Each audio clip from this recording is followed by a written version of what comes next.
This is a potentially landmark case that's at the Supreme Court right now, bringing the issue of religious freedom front and center as speculation abounds as to how the justices may fall on this. Most eyes tonight, of course, on the newest High Court Justice, Neil Gorsuch, hearing his most important case since he took his seat on the court.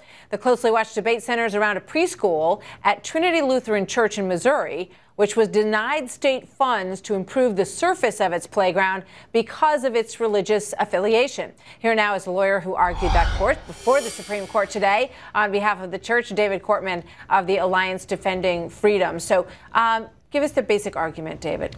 Sure. It just comes down to, can the government treat people of faith as second-class citizens? And that's exactly what's going on. So they apply for this neutral benefit, and they grade better than everyone else.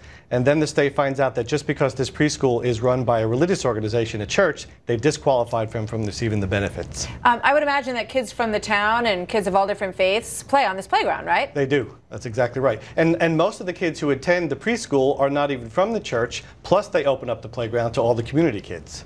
So in terms of, you know, how it was received today in the Supreme Court. You've argued cases in front of the Supreme Court before, so how did the court feel different today with Gorsuch involved? Well, it's a different personality. Justice Scalia is such a vibrant personality. He has a great sense of humor. He kind of takes over sometimes, and so that's sorely missed. Justice Gorsuch, though, is very engaged. We sat and watched him the last couple of days in his arguments. He asks great questions. He has a good sense of humor. It seems like he's right at home, even though he's newly on the bench. So conservatives obviously believe that he will make decisions in favor of protecting religious liberties. Did you get any feedback from him or feeling from him as to how he perceives this case?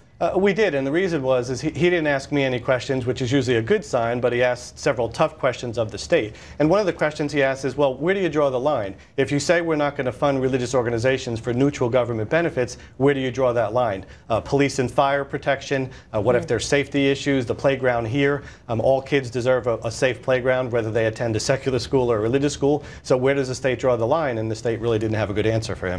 So the governor in Missouri made a decision where he said that religious groups and schools can receive taxpayer grants for certain projects, including playgrounds. So doesn't that set a precedent that that money can be used for any sort of public area, including a religious area? And does that make this argument not needed? It was a political move, and while we certainly appreciate it, the problem is the state constitution in Missouri prohibits this. And so there's already talk of challenging the governor's new policy, which will put the old policy back in place that requires this discrimination. So while we understand it was a political move, it won't last very long. It'll be challenged and probably struck down by the Missouri Supreme Court. And that's why we need a decision from the United States Supreme Court to say this type of discrimination against people of faith is not permissible under the federal you said it didn't feel in there as though the questions that they were asking necessarily divided them along party lines as people, you know, see the composition of the court right now. Right. People were predicting, oh, this is a close vote, it's 5-4. We didn't see it that way. Really, the questions went across ideological lines, and even several of what would be considered the more liberal justices had a problem with the state's argument that you could discriminate against people of faith just because of their religious status, just because of who they are. And that certainly runs afoul. So you're going to win, sounds like. We hope so. Mr. Cortman, thank you very much. Good to see you tonight, David. Thanks for being here.